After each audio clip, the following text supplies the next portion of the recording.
Buenos días, doctora Isa, ¿ya podemos iniciar? Sí, claro que sí, sin ningún problema, doctor. Buenos días Ok. a todos. Gracias. Bueno, buenos días a todos. Mi nombre es Francisco Domínguez. Voy a exponer el tema de anemia y transfusión al paciente crítico. Hablando, pues, sobre todo el paciente crítico va a tener una etiología multifactorial, desde procesos infecciosos, trastornos autoinmunes, enfermedades neoplásicas, todo eso va a generar un proceso inflamatorio. Normalmente ese paciente crítico, es el tipo de anemia que presenta va a ser de origen inflamatorio, también llamado anemia de enfermedad crónica. Y esta se va a caracterizar principalmente por aumento de unas citocinas proinflamatorias, sobre todo la interleucina 6, la cual va a generar un aumento de la hepcidina. La hepcidina es una enzima producida en el hígado y encargada de la regulación del hierro, que vamos a ver más adelante, ¿no? Hablando un poquito de epidemiología, es la segunda causa de anemia más común a nivel mundial. Anemia más frecuente, sobre todo en pacientes hospitalizados, pacientes críticos o con enfermedades crónicas, y corresponde al 40% de todas las anemias, solamente por debajo de la anemia por deficiencia de hierro. Factores fisiopatológicos de importancia: hay una disminución en la supervivencia de glóbulos rojos, tomando en cuenta que hay radicales libres, hay un proceso inflamatorio pues agudo que va a provocar daño en la membrana del eritrocito, y al pasar por los vasos de los sinusoides se van a destruir estos los mismos, ¿no? Aparte, una mayor actividad de la hepcidina provocando que no se absorba hierro a nivel de duodeno y que los macrófagos no sean el hierro reciclado. Y también va a haber una disminución en la producción y actividad de la eritropoyetina. Todo se debe a las interleucinas 6 principalmente, pero existen otras interleucinas o otras citocinas como el factor necrosis tumoral alfa, interleucina 10, interleucina 1, que van a provocar una alteración ahí en el equilibrio del hierro. Como les comenté, la hepcidina se produce en el hierro y va a tener dos funciones principales. Una, el aumento de la misma va a provocar que a nivel de los enterocitos que se encuentran en el duodeno, que es el lugar donde se absorbe el hierro, va a provocar que no se absorbe, disminuye la absorción de hierro. Y por otra parte, a nivel hepático, a nivel de médula ósea, va a provocar que los macrófagos que están reciclando el hierro fagocitado de los eritrocitos no sean este hierro, sobre todo en médula ósea, para la proliferación y la eritropoiesis. Entonces, una, no se absorbe hierro, y dos, el hierro que se encuentra no es cedido, por lo cual va a presentar este paciente una disminución del hierro que va a contribuir a su anemia, ¿no? Lo mismo, todo esto genera una hipoferremia, perdón, y una deficiencia funcional de hierro y alteración en la eritropoiesis. Otra causa de la anemia en este tipo de pacientes: hay una alteración en la eritropoyetina, hay una disminución en la producción, y esto es mediado por las citocinas interleucina 1 y factor necrosis tumoral, y va a haber un daño mediado por radicales libres. Además de disminuir su producción, disminuye su actividad. Esta va a estar dependiente también de interleucina 1 y interleucina 6. La eritropoyetina es fundamental, es el estimulante para generar los eritrocitos. Entonces, si hay una disminución de la misma o una disminución de su actividad, no va a haber quien estimule la médula ósea. Y además, agregamos que no hay hierro, este tipo de pacientes presentan anemia, ¿no? También existe una supervivencia reducida. Recordemos, un paciente crítico es un paciente que va a estar en un estado inflamatorio importante, va a haber radicales libres, todo esto va a dañar a los eritrocitos, ¿no? Disminuyendo así su vida media. Tenemos un esquema donde tenemos el estado inflamatorio con todas sus células, donde se van a estar produciendo interleucina 6, interferogama. Todo esto va a producir un aumento en la hepcidina, y ese hierro que se encuentra reciclado en el macrófago no va a ser cedido. Entonces, sí hay hierro, pero se encuentra atrapado en el macrófago. Y por otro lado, disminuye la actividad de la eritropoyetina, igual por el factor necrosis tumoral alfa y diferentes citocinas, y va a provocar una disminución en la proliferación a nivel de médula ósea. No se van a estar produciendo progenies del eritrocito, ¿no? Y todo esto va a contribuir a la anemia por enfermedad, por proceso inflamatorio o enfermedad crónica. Los hallazgos de laboratorio normalmente van a encontrar una hemoglobina entre 10 a 11 gramos por decilitro, dependiendo la estancia hospitalaria del paciente, puede estar incluso más baja.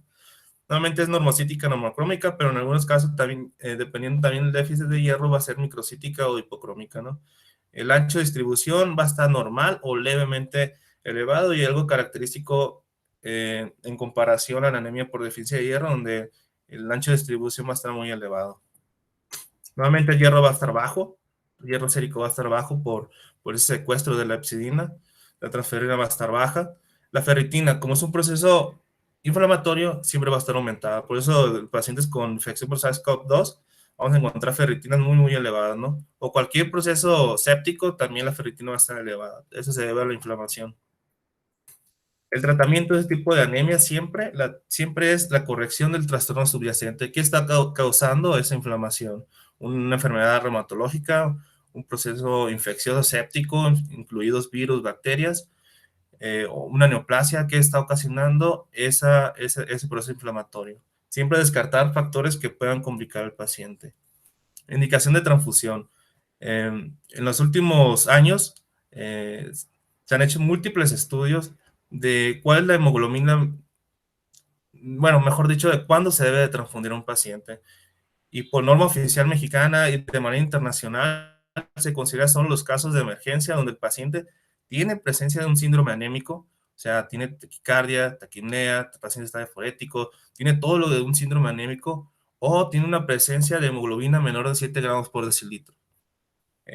Algunos estudios, sobre todo algunos metaanálisis, ya están demostrando que la transfusión restrictiva, o sea, transfundir lo menos posible, transfundir solamente cuando sea necesario o solamente cuando hay una hemoglobina menor de 7, tiene mayor beneficio que aquellos de una transfusión que están transfundiendo con hemoglobina mayor de 7, que aumentan la mortalidad de sus pacientes y aumentan los efectos adversos.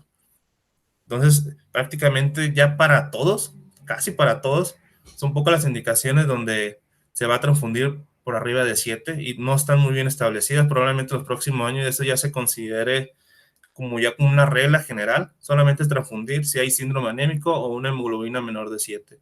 Igual en los últimos artículos de sepsis, septicemia, volviendo a la sepsis, manejan ese tipo de hemoglobina, ¿no? Y pensarán, ¿por qué es hemoglobina de 7? Eso se debe a, es la cantidad necesaria para que exista una adecuada difusión de gases y una adecuada perfusión sanguínea. Aquí tenemos una fotografía de un microscopio electrónico en donde pueden observar, es un capilar sanguíneo, tiene alrededor de 7 a 10 micras, un eritrocito mide alrededor de 8 micras. Como pueden observar cómo el eritrocito va como en fila india, ¿no? Uno tras otro. Para tener una adecuada perfusión ocupamos eso, que los eritrocitos vayan uno tras otro para que genere una estela de oxígeno. O sea, el eritrocito, hay que recordar que va en un medio fluido, va en sangre, siempre se está moviendo. El eritrocito no tiene tiempo para, para dejar el oxígeno a la célula que lo está pidiendo, no, simple y sencillamente lo va liberando, ¿no? Y conforme va pasando el otro eritrocito, va empujando ese oxígeno y eso va a provocar una estela, como si fuera un cometa. Entonces, ese estela de oxígeno va a permitir la adecuada difusión de gases de menor concentración a mayor concentración, de mayor concentración a menor concentración y viceversa. Entonces se demostró que tener una hemoglobina de 7, que corresponde a un tercio del hematocrito, o sea, ocupamos un hematocrito entre el 24 y 33% para una adecuada difusión de gases, ¿no? Entonces, por eso el nivel de hemoglobina tope sería 7. De menor de 7 significaría una reducción en la estela de oxígeno, una reducción en la difusión de gases y una disminución en la perfusión tisular. Entonces, ese es el motivo del por qué la meta sería una hemoglobina menor de 7 para poder transfundir un concentrado eritrocitario. Tomar en cuenta que no existe la transfusión profiláctica ni para prevenir ni nada, ¿no?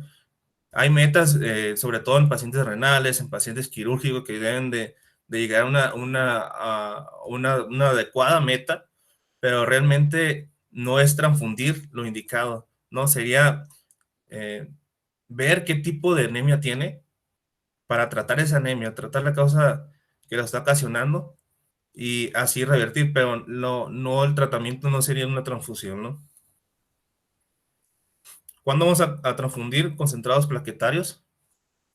Bueno, perdón. También se han hecho múltiples incluso ya metaanálisis donde mostraron que llevar una hemoglobina 10 no mejora la sobrevida de estos pacientes, sino implica mayor riesgo de complicaciones y incluso aumenta la mortalidad. Por eso, prácticamente, transfundir solamente si hay síndrome anémico, ahí sí, si tiene síndrome anémico, independientemente del nivel de hemoglobina, si tiene 8 o 9, en presencia de síndrome anémico sí hay que transfundir.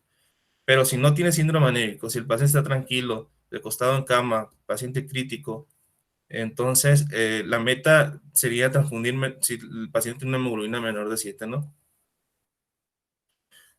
De concentrados plaquetarios. Solamente se va a transfundir cuando existe un conteo menor de 10,000 en cualquier situación, menor de 20,000 en presencia de sangrado o hemorragia, menor de 50,000 en presencia de procedimiento quirúrgico o invasivo, o menor de 100,000 en presencia de evento neuroquirúrgico u oftalmológico. Como es la indicación, se transfunde normalmente un concentrado plaquetario, perdón, por cada 10 kilogramos de peso o una féresis plaquetaria. En los próximos años ya se están haciendo estudios donde se va a restringir también más todavía la transfusión de concentrados plaquetarios, ¿sale? Y eso se debe a que las plaquetas no solamente andan en circulación en la muestra que tomamos de biometría hemática, a pesar de tener un conteo de 1,000 plaquetas, siempre hay una reserva de plaquetas alrededor del endotelio y eso protege a los pacientes. Entonces, probablemente en los próximos años se restrinjan todavía más ese tipo de transfusiones. Realizar una transfusión conlleva mucho riesgo. Esa transfusión de componentes sanguíneos no está exenta de producir efectos adversos. Y obviamente la seguridad transfusional es una prioridad en todo el mundo. En los últimos años prácticamente son protocolos muy interdisciplinarios, donde se lleva un control no solamente para evitar enfermedades infecciosas, sino también evitar el error humano de transfundir un grupo de sanguíneo a otro paciente que no le corresponde, entre otros.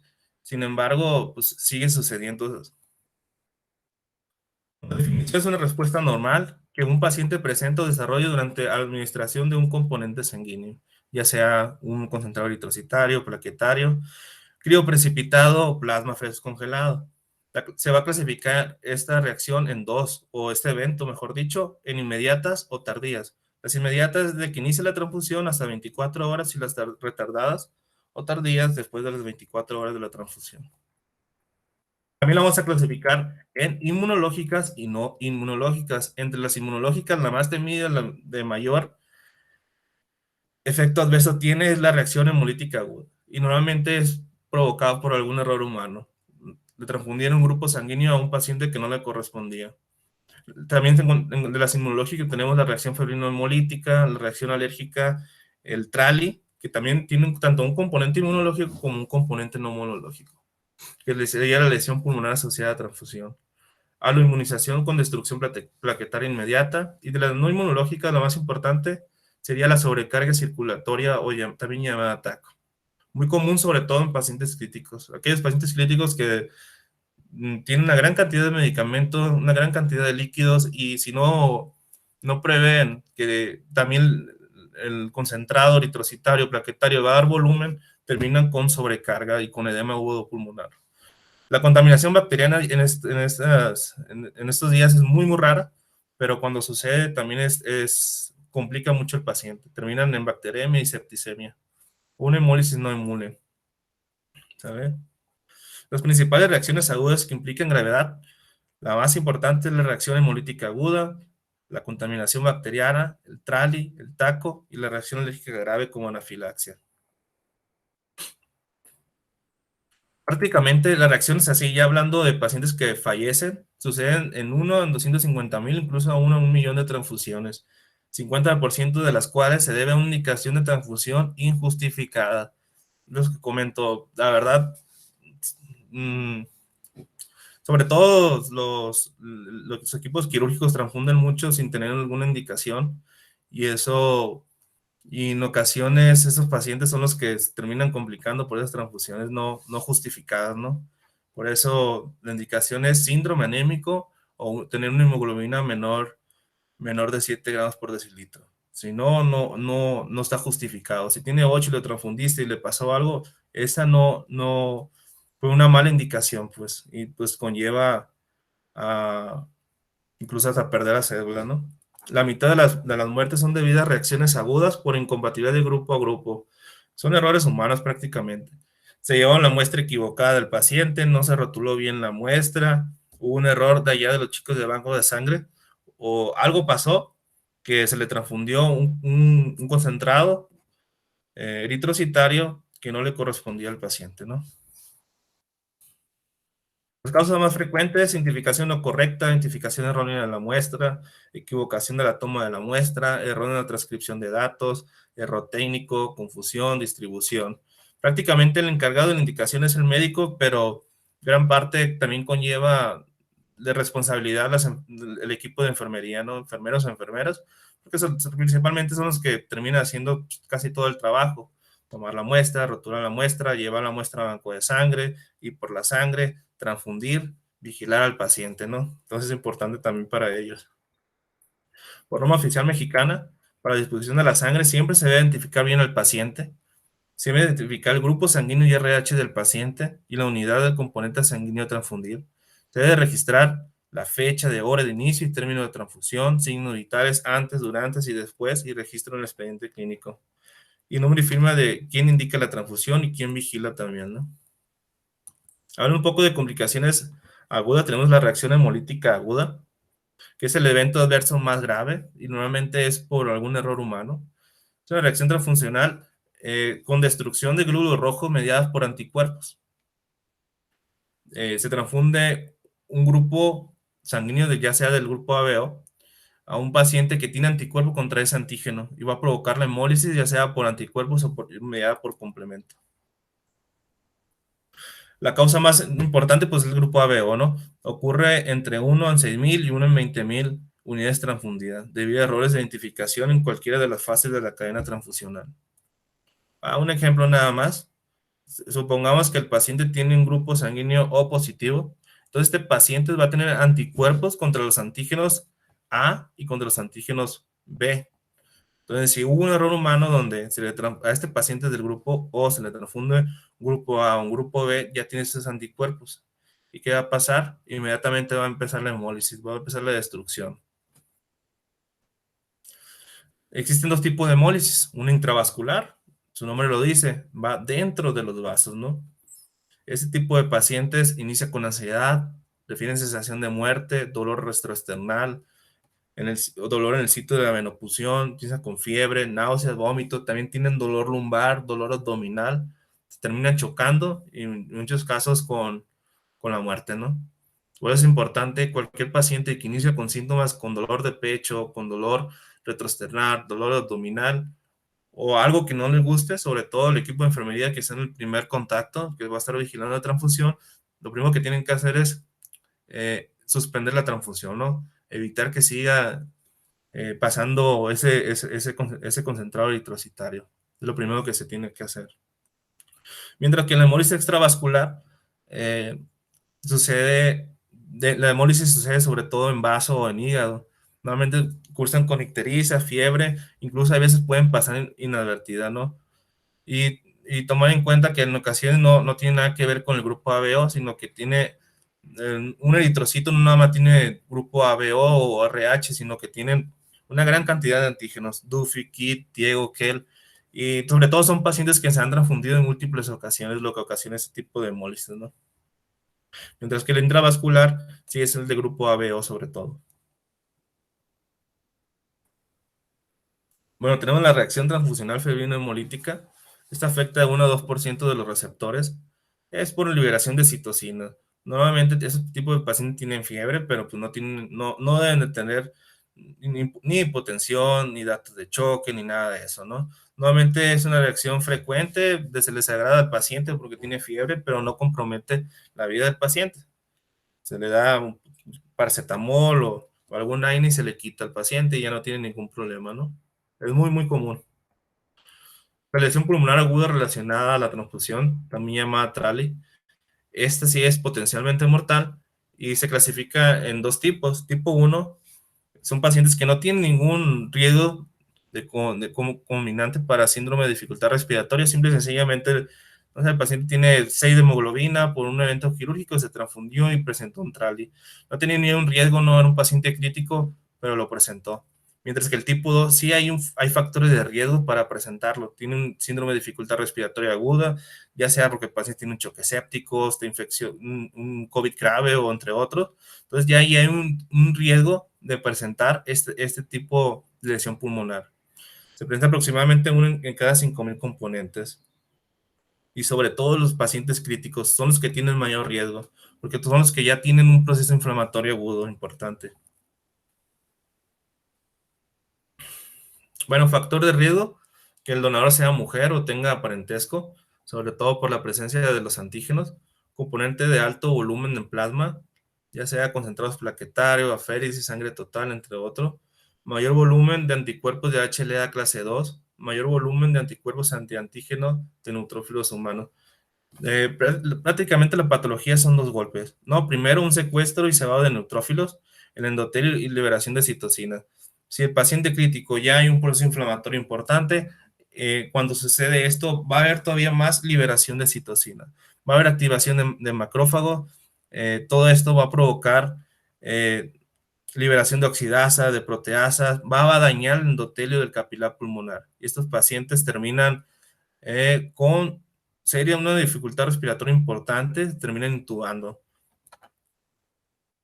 El componente no inmune es que también hay lípidos bioactivos y otros factores solubles en el componente sanguíneo transfundido que pueden actuar como modificadores de respuesta biológica, pero principalmente el componente es inmunológico, ¿no? Un aumento de la inflamación con daño endotelial a nivel capilar pulmonar, lo que va a ocasionar esa dificultad respiratoria y el paciente termina intubado, ¿no? Presentación clínica, insuficiencia respiratoria con hipoxemia, 6 horas después de la transfusión o 2 horas después de iniciada la transfusión. El paciente va a presentar fiebre, va a presentar hipotensión, va a presentar cianosis, secreciones espumosas en caso de que esté entubado, como si tuviera un edema agudo del pulmón. Tomar en cuenta, igual, aumenta la inflamación de ese paciente. Todos los pacientes críticos tienen gran riesgo de presentar TRALI. Va a haber infiltrados pulmonares en radiografía de tórax. Pues el tratamiento se debe inmediatamente pues, suspender la transfusión, comunicar a banco de sangre e iniciar una evaluación para detectar la reacción. El tratamiento de apoyo, si suplemento de oxígeno, este tipo de pacientes terminan con ventilación mecánica, ¿no? La verdad, la asistencia no invasiva, no, sobre todo en pacientes críticos, si no están intubados, van a terminar intubados si presentan un TRALI, ¿no? Aunque realmente el proceso es inflamatorio, no se ha demostrado la utilidad de los corticosteroides. No se debe suspender la transfusión si es necesario que se siga transfundiendo. Si tiene indicación, pues adelante. El pronóstico nuevamente se resuelve, es autolimitado de 1 a 2 días y la mayoría requiere ingreso a UCI y asistencia respiratoria. Y también tenemos las complicaciones agudas de origen no inmunológico, como la contaminación bacteriana. Hoy en día es muy raro, pero cuando sucede es generalmente muy grave y los pacientes también terminan aumentando su mortalidad.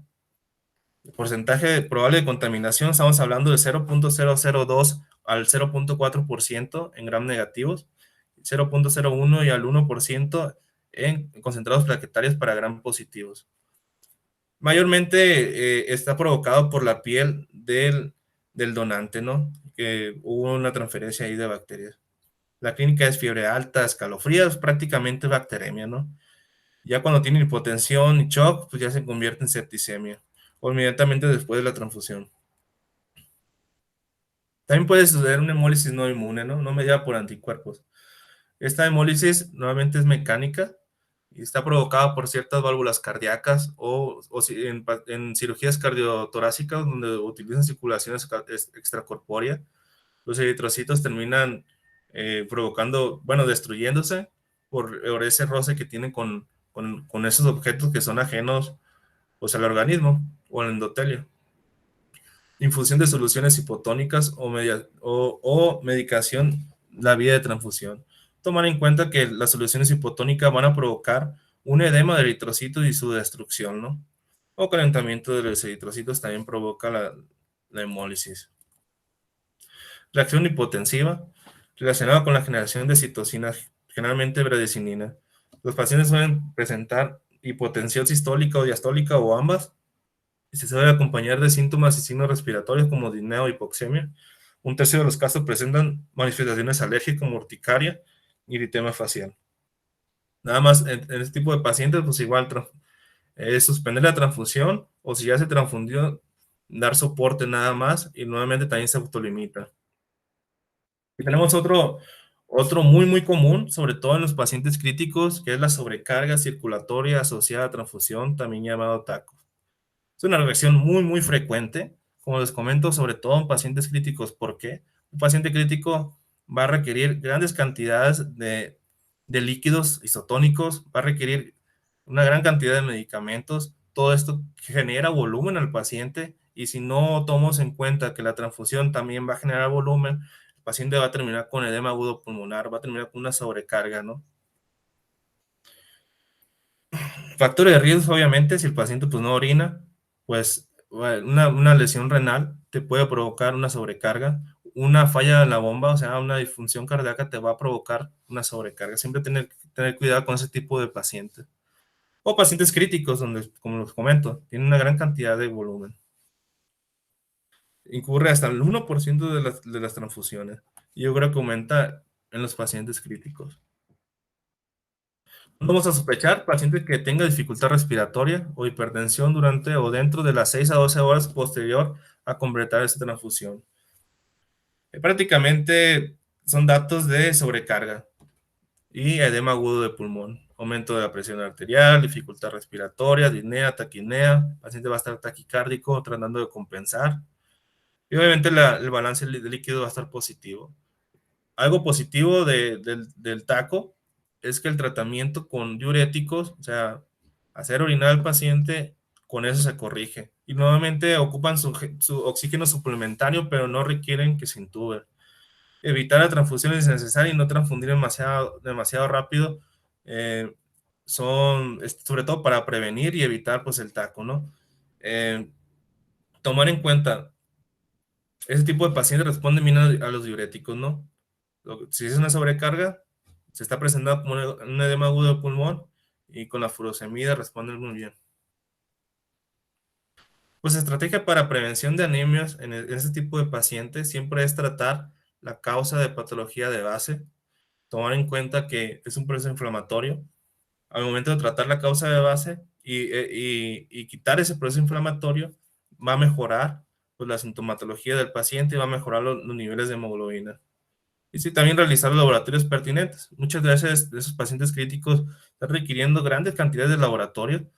Son muestras, son pérdidas, también se pierde sangre por ahí. Entonces, tomar en cuenta todo eso, ¿no?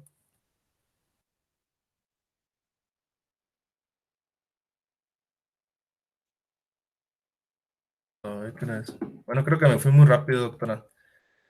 Está el otro tema. ¿Quiere que lo dé o tienen preguntas aquí?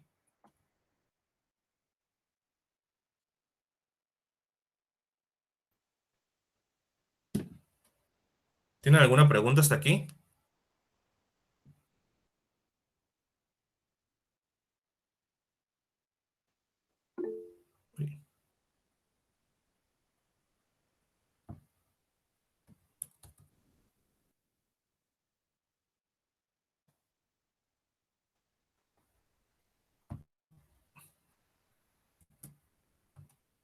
Uy, no. Hola, ¿qué tal? ¿Tienen alguna pregunta hasta aquí?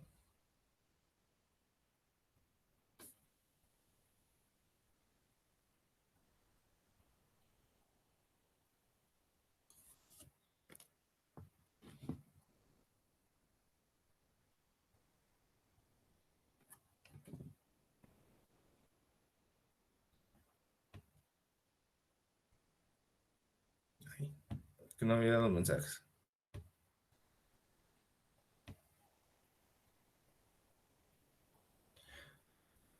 Pues bueno, falta el otro tema. No sé si gusten tomar un receso o vamos todo corrido, o vamos a hablar ahora de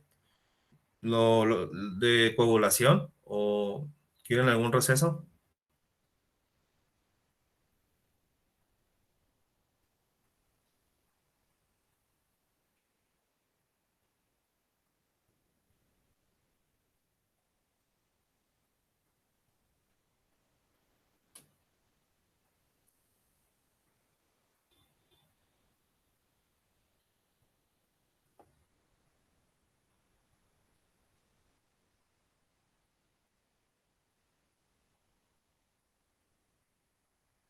Ah, ok, está bien. Vamos a ver. Ta, ta.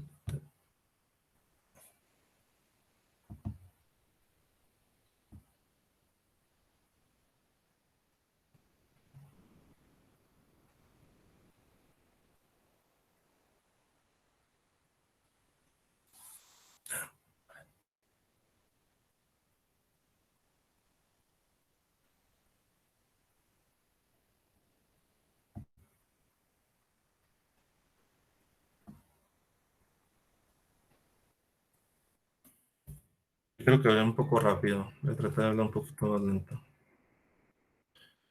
Bueno, el otro tema es trastornos hemorrágicos y de coagulación en los pacientes críticos. Es algo muy, muy común. Bueno, primero que nada, la evaluación inicial.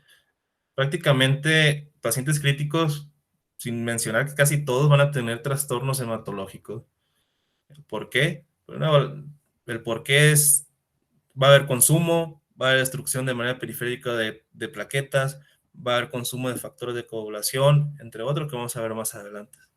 Siempre vamos a hacer una evaluación adecuada del paciente con hemorragia, una historia clínica completa y exploración física.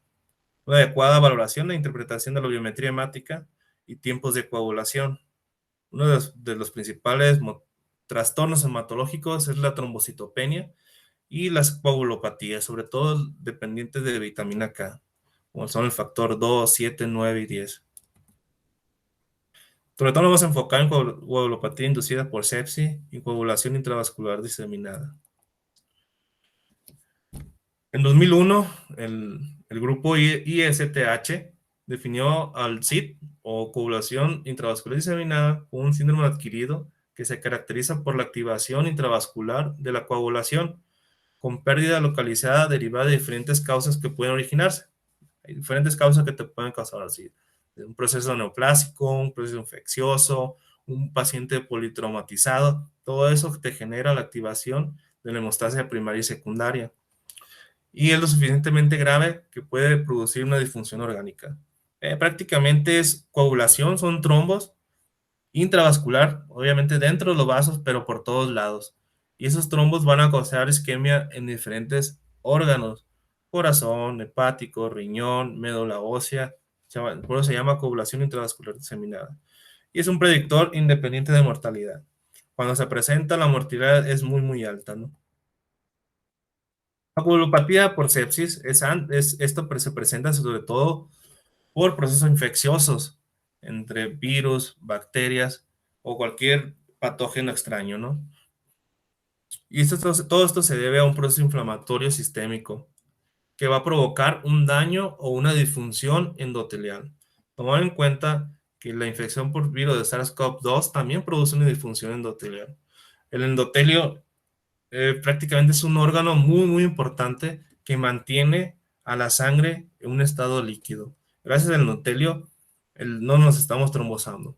Cuando el endotelio se provoca disfuncional es cuando se presenta activación de la cascada de la coagulación, activación de las plaquetas y todo esto genera a la coagulación intravascular diseminada o trombosis, entre otras cosas. El endotelio es parte fundamental para mantener la vida, ¿no? Hablando ya de la coagulopatía por sepsis, siempre va a haber una lesión endotelial, va a haber una falla multiorgánica, puede progresar a una CID ya algo diseminado. Y vamos a hablar un poquito más de esto. Esa respuesta inflamatoria y activación de la coagulación son dos respuestas importantes en la defensa del hueso contra la infección. Siempre algo importante es la inflamación junto con la coagulación, siempre van de la mano. Las dos siempre van juntas y eso se ha demostrado sobre todo hoy en día con la infección del SARS-CoV-2, donde su principal daño es ocasionado por la inflamación que ocasiona este virus y el proceso de coagulación. ¿Por qué? Porque daña el endotelio. Y si se daña el endotelio y aparte hay un proceso inflamatorio, todo esto genera la activación de diferentes vías con la formación de trombos. Y esos trombos se desprenden y suelen ocasionar microtrombosis a nivel pulmonar, microtrombosis en renal, en todos lados, ¿no? Estos mecanismos no funcionan de forma independiente, pero que operan de manera compleja y sincrónica. Como pueden observar, en los pacientes graves de COVID, el tratamiento son antiinflamatorios, como es la dexametasona, o antagonista de interleucina 6 y anticoagulantes, ¿no? ¿Por qué? Porque esa alteración de la coagulación y la inflamación van de la mano. Es un papel crítico en la formación de trombos, lo que impide que se diseminen los microorganismos. Entonces, es un mecanismo de defensa que cuando se sale de control, cuando esa estimulación es sostenida, los pacientes son los que evolucionan uno, un consumo de las plaquetas y consumo de los factores de coagulación. Y dos, esas plaquetas y esa activación que se ocasionó pueden generar trombosis. Cualquier patógeno puede desencadenar una coagulopatía. Los componentes de la citocina, sobre todo la interleucina 6, que es muy, muy importante, factor necrosis tumoral, todo eso también te genera, ¿no? ¿Por qué? Porque son efectos procoagulantes. Factores como la inmunosupresión, la falla hepática, la asplenia, agravan el cuadro de SID.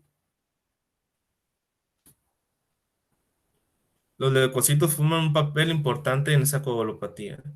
Es una respuesta inmunitaria innata inducida por la formación de trombos y apoyada por las células inmunitarias.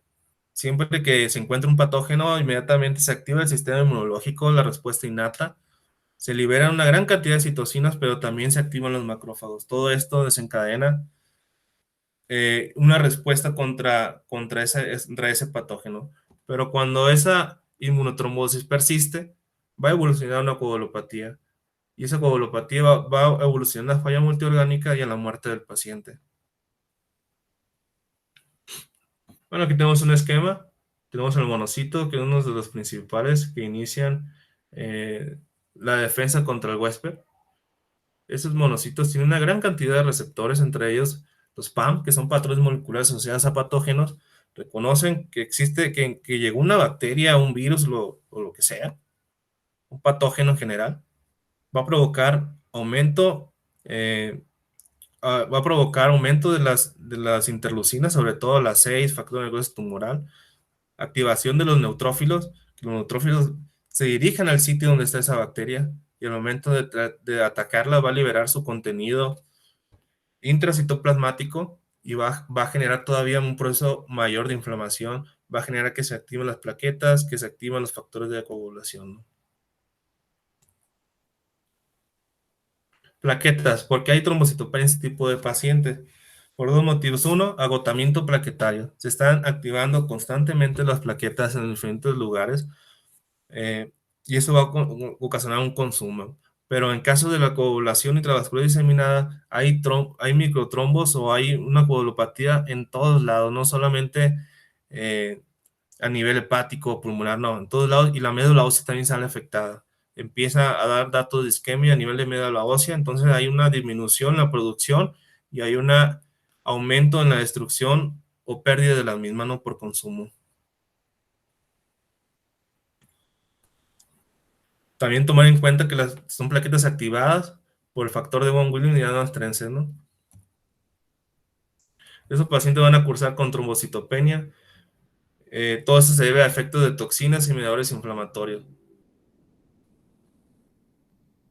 Bueno, el endotelio es fundamental, como ya les comenté, para mantener en su estado líquido la sangre. El fin realmente no se debería llamar un sistema de coagulación, se llama llamar un sistema de anticoagulación. Lo importante siempre es mantener en su estado líquido la sangre, mantener ese flujo sanguíneo para que se puedan perfundir todos los órganos. Lo más importante es el cerebro, ¿no?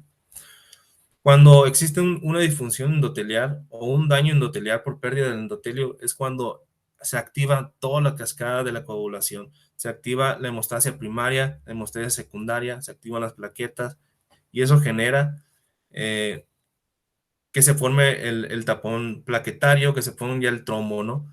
Cuando sucede en el lugar donde existe esa lesión, de manera muy, muy, muy seleccionada en ese lugar, está bien. ¿Por qué? Porque nos protege de que obviamente tengamos hemorragias, que nos protege contra esos patógenos. Pero cuando se empieza a desencadenar en múltiples lugares, cuando se empieza a hacer de manera diseminada, es cuando llegan todos los problemas, ¿no? Por eso, pacientes con infección de SARS-CoV-2 que tenían factores de riesgo como hipertensión, como diabetes o obesidad, generan un daño. Esos pacientes ya tienen cierto daño endotelial, ya tienen cierta disfunción. Entonces, al momento de poner el virus afectando el endotelio, ese endotelio no tiene esa capacidad para mantener fluida la sangre. El endotelio está muy, muy gravemente dañado y empieza a generar la activación plaquetaria. Y esa activación plaquetaria empieza a aumentar los niveles bueno, empieza a activarse la cascada de la coagulación, se empiezan a crear los microtrombos, esos microtrombos se van a liberar del endotelio y se van a diseminar hasta llegar a un punto donde van a obstruir un capilar, ¿no? A ver.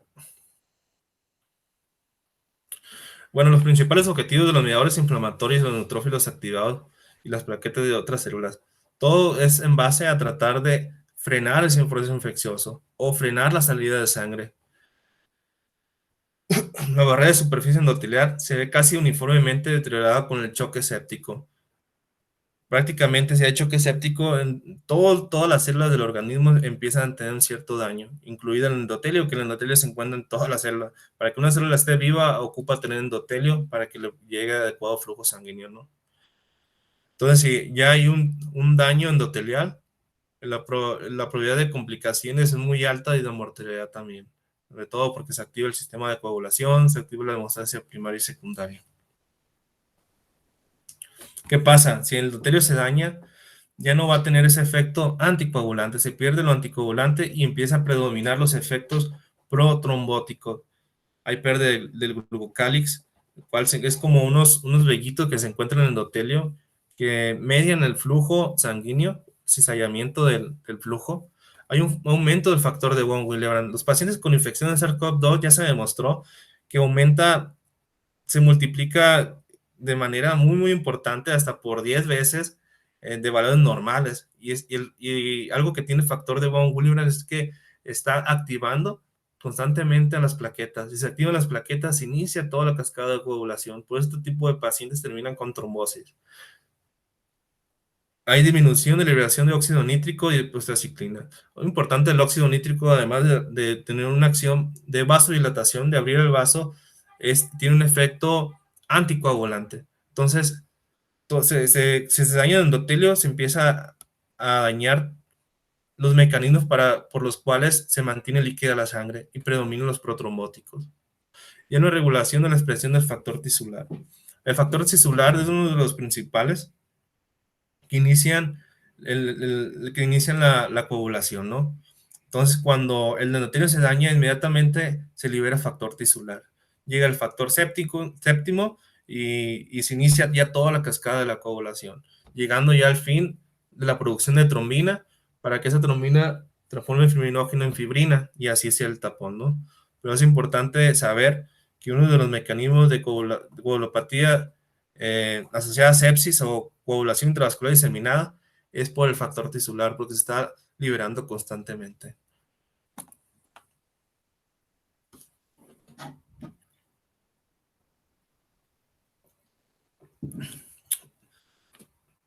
Entonces, ¿qué va a pasar? Se va a activar la coagulación, va a aumentar el factor tisular, va a aumentar la fosfatilicerina que se encuentra en las células. Todo esto debido a los patrones moleculares asociados a patógenos, que son antígenos que expresan los microorganismos. Disminuye los efectos anticoagulantes. Como otra vez se los vuelvo a decir, el endotelio es fundamental para mantener la sangre líquida.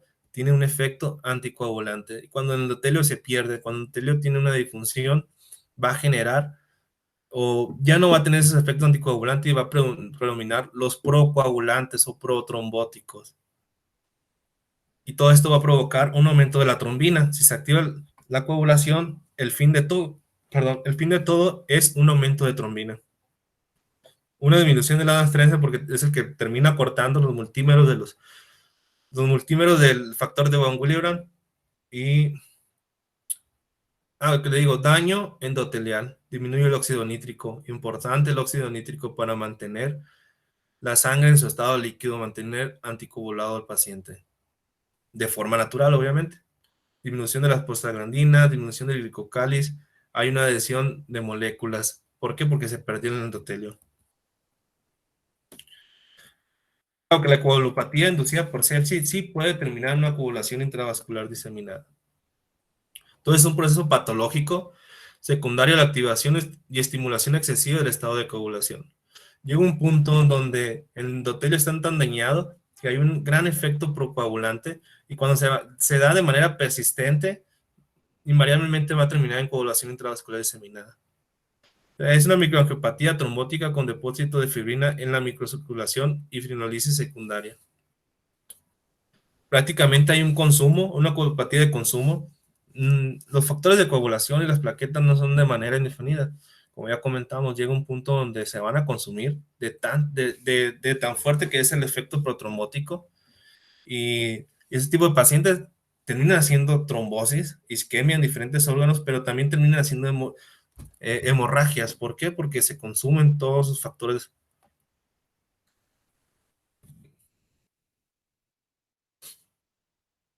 Bueno, entonces, tomar en cuenta uno, la inflamación y la coagulación van de la mano. Si hay inflamación, va a haber una alteración de la coagulación. Si se daña el endotelio, ya no va a haber quien mantenga a la sangre en su estado líquido y eso va a ocasionar pues, la formación de trombos.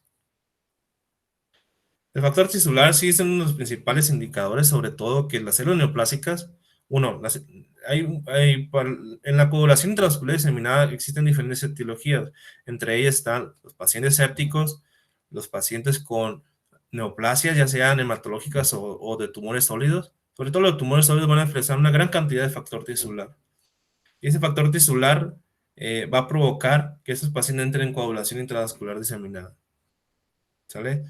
Cuando existe una lesión endotelial también se libera factor tisular. Bueno, aquí tenemos, siempre debe haber un equilibrio entre factores procoagulantes y factores anticoagulantes. Cuando se rompe este equilibrio es cuando se puede presentar una coagulopatía. Aquí tenemos la cascada de coagulación. Realmente todo esto sucede al mismo tiempo. Eso nada más como para darnos una idea. El fin de toda la cascada de coagulación, al momento de liberarse el factor tisular, es la generación de trombina. Ese es el fin, lo más importante. Se genera una gran cantidad de trombina. ¿Por qué? Porque la trombina va a transformar fibrinógeno en fibrina, ideal o necesaria para el tapón, eh, para fortalecer ese tapón plaquetario. Pero debe haber un mecanismo para deshacer todo esto, ¿no? Y eso se le llama mecanismo de fibrinolisis para cuando ya no se necesite ese tapón, tengan de manera segura o de manera práctica deshacer ese coágulo, ¿no? ¿Por qué? Porque ya se reparó el vaso, porque ya no se necesita. Cuando se rompe este equilibrio, donde se empiezan a generar grandes cantidades de trombina, donde fallan todos esos mecanismos, en donde ya no hay un efecto anticoagulante, es cuando se produce el estado protrombótico y la coagulopatía en sí. Si la estimulación es muy intensa, si hay daño en diferentes partes, si se empieza a hacer de manera diseminada, ¿qué va a ocasionar? Va a empezar a tener un consumo o una deficiencia de factores de coagulación. Se empiezan a agotar los factores de coagulación. Y como pueden observar, es muy importante estos factores, pero las plaquetas también se empiezan a agotar. ¿Por qué? Donde hay factores de coagulación va a haber plaquetas para formar el trombo. Entonces, ese tipo de pacientes empieza a haber un agotamiento, ¿no?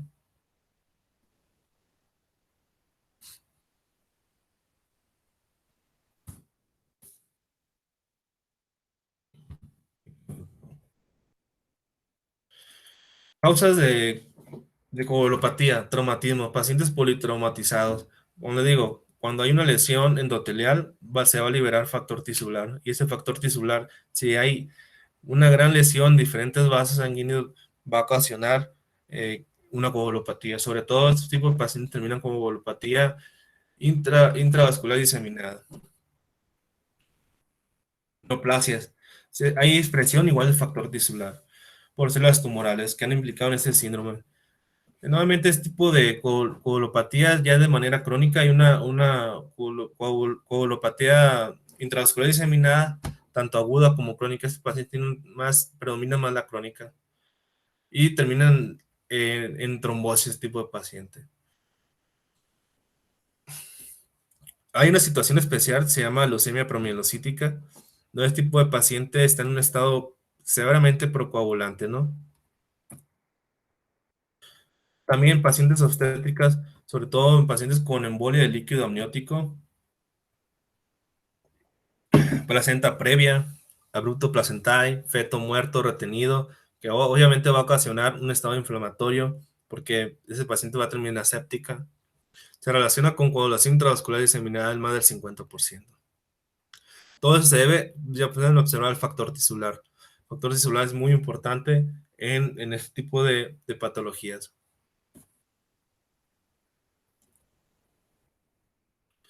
Aquí tenemos otra tabla, ¿no? De qué te puede ocasionar una coagulopatía. Sepsis, pacientes con trauma, ya sea lesión de vasos, pacientes con enfermedades hepáticas, en algunas neoplasias, ya sean tumores sólidos o hematológicos, algunas complicaciones obstétricas, anomalias vasculares, entre otras, ¿no? Hay muchas, la etiología es muy, muy variada. ¿Qué van a presentar este tipo de pacientes? Primero que nada van a presentar petequias, van a presentar púrpuras, va a haber hemorragia en sitio de punción, sobre todo estas en etapas tardías, ¿no? Al inicio sí va a haber suficientes factores de coagulación y sí va a haber suficientes plaquetas. Entonces, al inicio, este tipo de pacientes van a presentar microtrombosis, ¿no? Cuando se empiezan a consumir todos esos factores, ya es cuando empiezan a generar hemorragia. Bueno, el laboratorio. Todo paciente crítico pues, va a tener una biometría hemática, sobre todo para evaluar el nivel de plaquetas, tiempo de protrombina, tiempo de tromboplastina parcial activada. Cuando se empieza a ver un consumo de los mismos, va a provocar pues alargamiento, ¿no? Tiempo de trombina, fibrinógeno, dímero D. Pues el fibrinógeno y el dímero D son datos donde hay una gran cantidad de acción de los factores de coagulación. Y cuando están elevados son criterios para sospechar tanto de SID como coagulopatía inducida por sepsis. Tenemos diferentes escalas. Tenemos una escala para coagulopatía inducida por sepsis y otra para coagulación intravascular diseminada, se llama ISTH. El tratamiento, en un inicio el tratamiento sería anticoagulante, ¿no? Pues queremos evitar que se estén formando estos trombos, que se estén consumiendo plaquetas, que se estén consumiendo factores de coagulación. Entonces, si detectamos el paciente que está entrando en un estado de coagulopatía inducida por sepsis o en un estado de coagulación intravascular diseminada, este paciente debe tener un tratamiento anticoagulante. Igual la infección por SARS-CoV-2, como ya les comenté, el tratamiento prácticamente es anticoagulante con enoxaparina y tenemos antiinflamatorio con dexametasona. Pues en este tipo de pacientes sobre todo va a ser anticoagulante, ¿no? Obviamente el tratamiento específico de la enfermedad, si es una neoplasia, si está politraumatizado, si la paciente es una obstétrica y tiene un feto ahí retenido, ¿no? Y el tratamiento de soporte. Cuando llega un punto donde los factores de coagulación, entre otros, se consumen, empiezan las hemorragias y es cuando ya se inicia el tratamiento con plasma, ¿no? O en su necesidad, plaquetas o otro tipo de hemoderivados o hemocomponentes.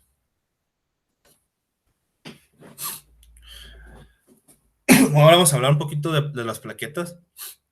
Vamos a clasificarla en dos, en defectos cuantitativos, que sería la trombocitopenia, prácticamente se considera por debajo de 150,000, y efectos cualitativos, que es la disfunción plaquetaria, que es aquella afectación o alteración de la función de la plaqueta, y esa puede ser de forma adquirida o hereditaria. Hablando de trombocitopenia, pues traté de poner la más común, pero es muy, muy, muy grande la lista de qué te puede causar trombocitopenia. Vamos a dividir en trombocitopenia por disminución en la producción, o sea, en la médula ósea no se están produciendo los suficientes megacariocitos para la formación de plaquetas. Y sobre todo son trombocitopenias adquiridas, coagulopatías intravasculares diseminadas van a causar una isquemia o un infarto en médula ósea y eso va a alterar también la producción de las plaquetas. O una patología primaria de la médula ósea, que la médula ósea está enferma, algún proceso infiltrativo, una leucemia, mieloma, entre otros, te pueden ocasionar una disminución en la producción porque la médula ósea está siendo ocupada por otro tipo de células.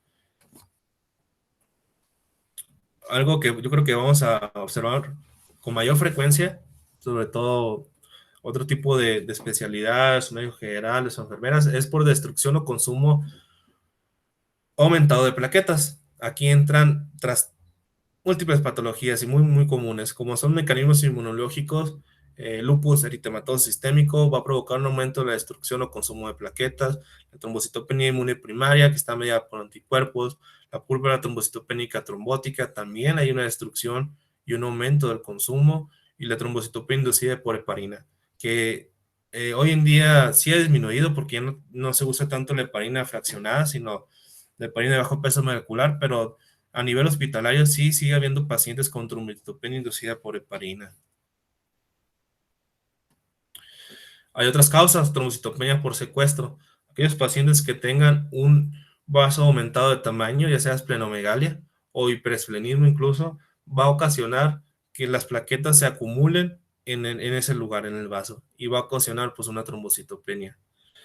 O el paciente politransfundido también puede ocasionar trombocitopenia. Un paciente que está perdiendo grandes cantidades de sangre. Bueno, no es el contexto de este paciente, pero tomar en cuenta en las transfusiones masivas o en pacientes que requieren gran cantidad de concentrados eritrocitarios porque tienen una hemorragia, tomar en cuenta que no solamente se pierden eritrocitos, se pierden plaquetas, se pierden factores de coagulación. Por eso las transfusiones siempre van 1-1-1, ¿sale? La trombocitopenia por hemodilución. Aquí predominan embarazadas. Es muy común tener embarazadas, ya sobre todo en el tercer trimestre de gestación, que tengan trombocitopenia. Normalmente es una trombocitopenia por arriba de 90,000. La literatura dice que arriba de 100,000 la mayoría. Hay aumento del volumen circulatorio y esto va a provocar una dilución en el aparato, pues. Se cuenta que en sí hay plaquetas, pero por esa hemodilución va a salir como trombocitopenia, pero realmente es leve y realmente no llevamos un seguimiento, solamente es vigilancia, ¿no? Pacientes tienen arriba de 90,000 plaquetas.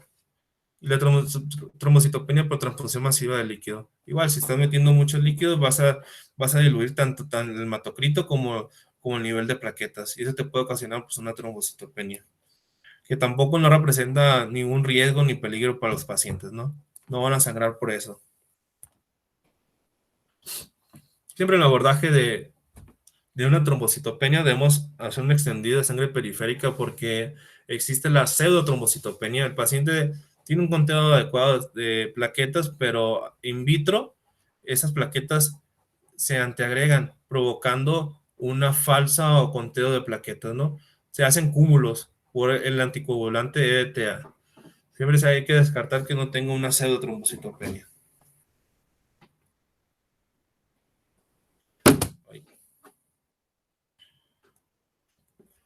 Bueno, tenemos procesos hemorrágicos asociados a tratamiento antitrombótico. Bueno, es parte del tema que venía.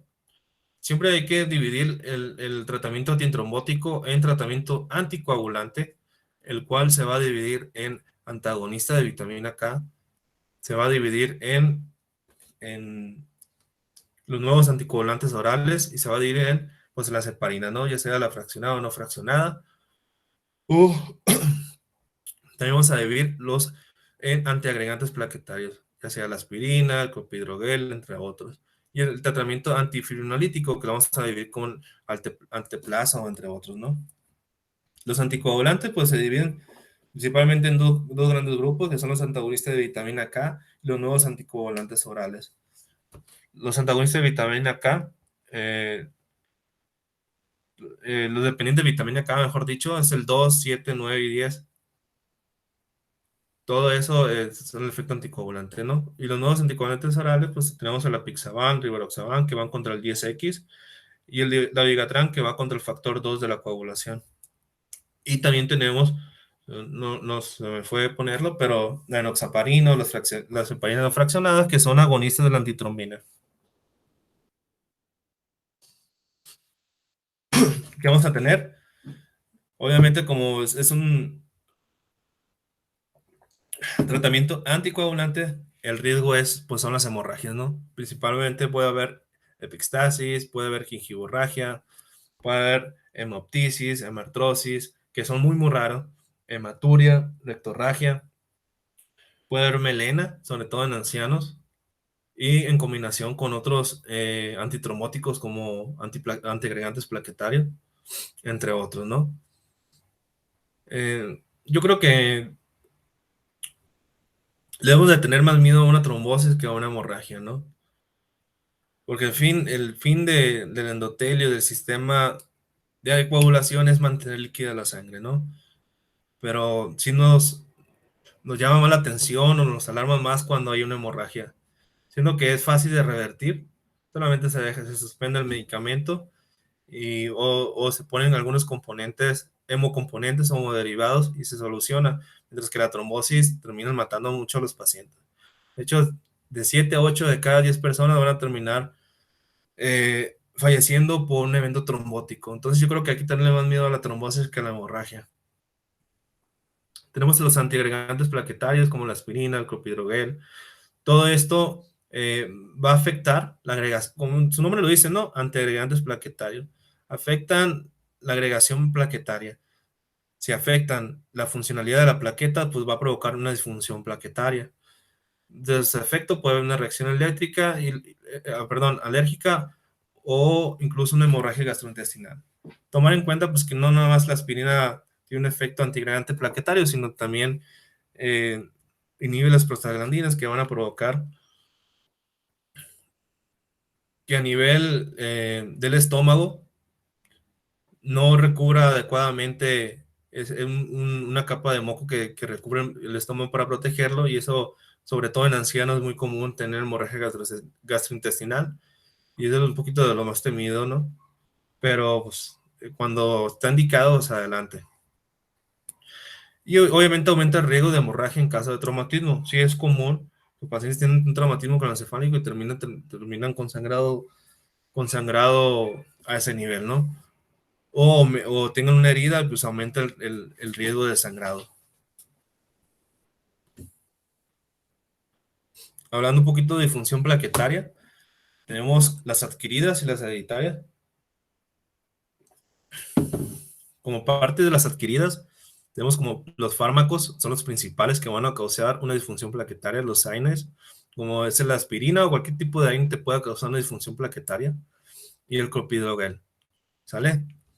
Tenemos también otras enfermedades que te pueden causar una disfunción plaquetaria, como la cirrosis, la enfermedad renal, sobre todo por uremia, el mieloma múltiple, entre otros. Por eso, pacientes que van a necesitar un evento quirúrgico, se necesita la suspensión de la aspirina de 5 a 7 días y clopidogrel de 3 a 5 días para el evento quirúrgico por la presencia de disfunción plaquetaria. O si es una urgencia, incluso transfundimos concentrados eritrocitarios por el gran riesgo que existe de una disfunción plaquetaria. Y tenemos las causas hereditarias, sobre todo la enfermedad de von Willebrand. En sí no es culpa de la plaqueta, sino es culpa del multímero del von Willebrand que va a estar afectado. Una parte del dominio que es necesaria para el anclaje de la plaqueta. Y como está mutado esa parte, no va a provocar que la plaqueta haga su función, no se va a agregar al subendotelio. Y eso va a provocar esa disfunción. Y la enfermedad de Bernard-Solier, que también es una alteración en una glicoproteína que se encuentra en la membrana de la plaqueta. Al momento de tener esa mutación, va a evitar pues, la antiagregación de la plaqueta y la plaqueta va a ser disfuncional. Este tipo de pacientes, los dos se manifiestan con sangrado, ¿no? Hay una alteración ahí en la plaqueta.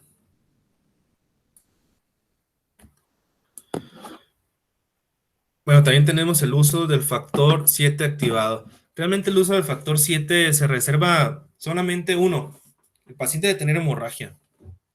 Y dos, en ciertas patologías. El factor 7 activado tiene una vida media muy corta, prácticamente menos de 4 horas, y solamente se debe tratar en episodios de hemorragia, ¿no? Las indicaciones son hemofilia adquirida. ¿Qué es la hemofilia adquirida? La hemofilia adquirida es la presencia de anticuerpos que van a inhibir al factor octavo, que lo van a destruir, que lo van a evitar que realice su función, y eso se va a generar, va a dar manifestaciones de hematomas, entre otros. De las causas de hemofilia adquirida, pues tenemos neoplasias, algunas enfermedades inflamatorias como lupus, entre otras, ¿no? Siempre va a tener una causa. Se forman anticuerpos contra el factor octavo, pero estos pacientes no tienen una hemofilia, por eso se llama hemofilia adquirida. O hemofilia congénita con presencia de inhibidor. Ese tipo de pacientes, sobre todo la hemofilia grave, donde una gran cantidad, se le está transfundiendo una gran cantidad de factor octavo, llega un punto donde pueden crear o formar anticuerpos, y esos anticuerpos también van en contra del factor octavo. Y eso va a generar, perdón, eso va a generar que al momento de otorgarle o tratarlo con factor octavo, no presentan mejoría, o sea, sigue con la hemorragia. ¿Por qué? Porque ya hay un inhibidor del factor octavo. ¿Y qué ocupamos? Ocupamos el factor activado. El factor 7 activado, ¿por qué? Porque va a servir como puente, o sea, va a activar la cascada de la coagulación por otra vía, y así sin necesidad de necesitar el factor octavo. Para eso es, ¿vale?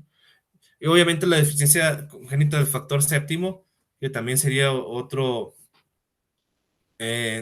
indicación, es rara. Nuevamente, la verdad, se terminan muriendo los pacientes, ¿no? O la trombastenia de Glassman.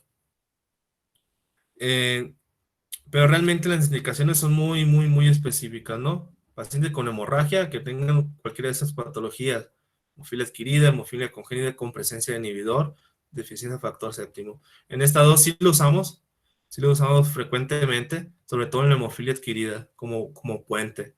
Y no se usa como tratamiento para el paciente, se usa nada más para tratar la hemorragia. Al momento de que la hemorragia se trató, bueno, se quitó, mejor dicho, se quita también el medicamento, porque tiene también un gran riesgo de presentar trombosis, ¿no?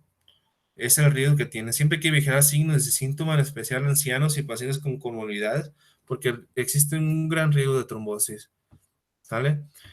El medicamento sí es muy costoso, y se usa una gran cantidad de factor séptimo, ya que como su vida media es muy corta, se trata cada 3 horas, cada 3 a 4 horas, hasta que se ceda la hemorragia. Entonces, sí es bastante lo que cuesta el factor séptimo. A ver, pues ya terminé mi presentación. No sé si tengan alguna duda. Podemos comentarla aquí. A ver.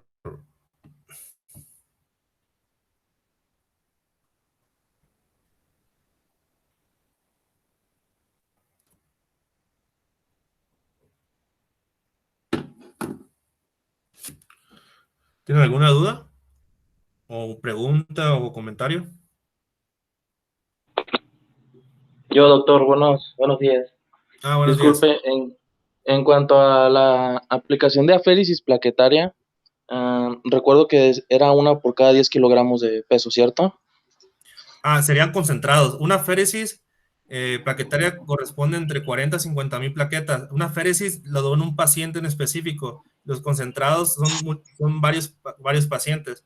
Entonces, la dosis de concentrados plaquetarios es que por cada 10 kilogramos del paciente es un concentrado. Entonces, si un paciente pesa 70 kilogramos, le tocarían 7 concentrados plaquetarios, o correspondería a una féresis.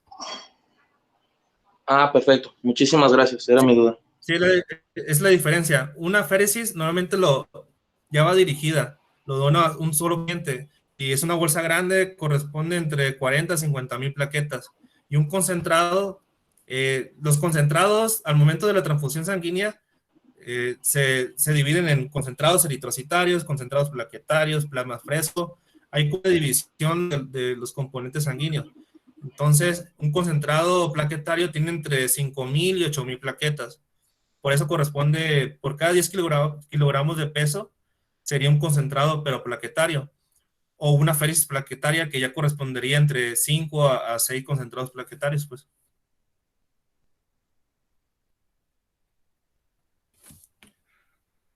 Muy bien, doctor. Muchísimas gracias. No sé si, No, de nada, no sé si tengan alguna otra duda o comentario o pregunta. Bueno, aprovechando, ¿el concentrado tiene algún tiempo para seguirse administrando o se pueden administrar incluso juntos en el mismo paciente al momento? ¿Estás hablando de la diferencia, pues, concentrado eritrocitario, plaquetario y plasma? O... Sí, sí, doc.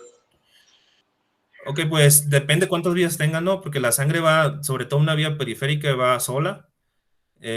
También la urgencia, ¿no? O sea, si el paciente en un evento quirúrgico, un ejemplo, lesionaron, no sé, la aorta y tiene un sangrado masivo, entonces el paciente va a ocupar una transfusión masiva y ahí pues sí se transfunde en las vías que tengas, ¿no? Pero nuevamente en paciente crítico lo ideal es transfundir primero, un ejemplo, lo que necesitas más. Si el paciente está sangrando porque tienes una disfunción plaquetaria o tienes trombocitopenia menor a 10,000, pues transfúndele primero las plaquetas.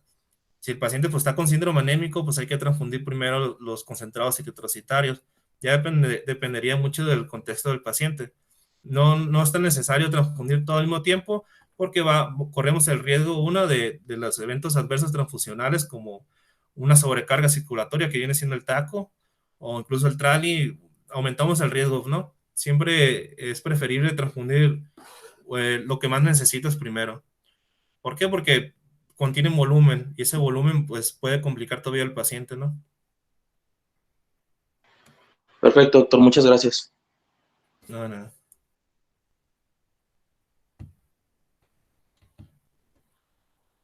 No sé si tengan alguna otra pregunta. Creo que me fui muy rápido.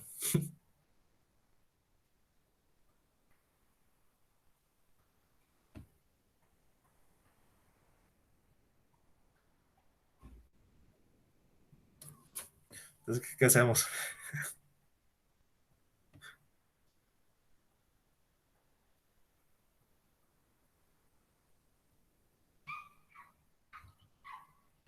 Mm, entonces, sí, no sé si me expliqué de cuándo transfundir. También es importante, sobre todo porque hay muchas transfusiones que no están justificadas, ¿no?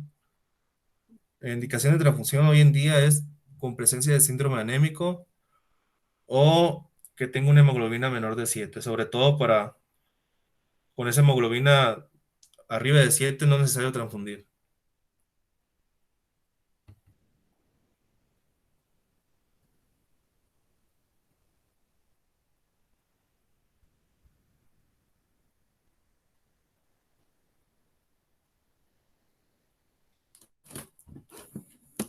Entonces, ¿qué hacemos? ¿Tienen alguna otra pregunta?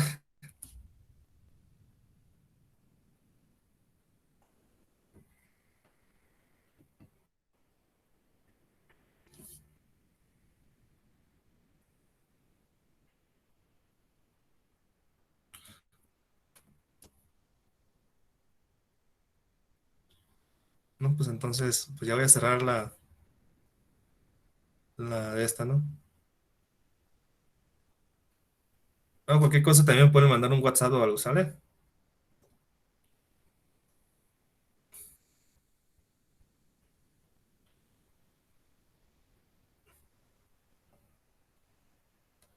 Ah, gracias a ustedes por su atención.